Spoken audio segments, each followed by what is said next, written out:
Hello, how to solve for s in this equation? 5 to the power of s is equal to 60. Then let's take the natural log of both sides. Ln of 5 to the power of s is equal to ln of 60. Then if you have ln of a to the power of b, this is equal to b ln of a. This can be written as x ln of 5 is equal to ln of 60. Now let's divide both sides by ln of 5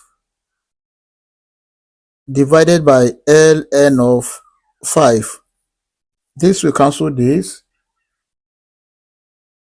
S is equal to ln of 60 divided by ln of 5.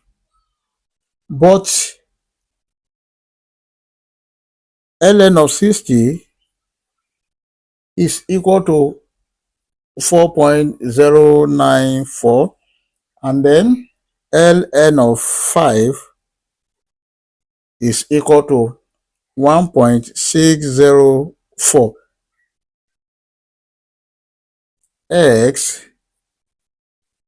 is equal to 4.094 divided by 1.604.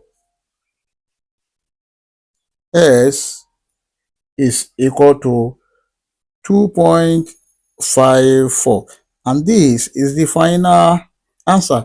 We can check to confirm if this answer is right or wrong. Let's check. To check,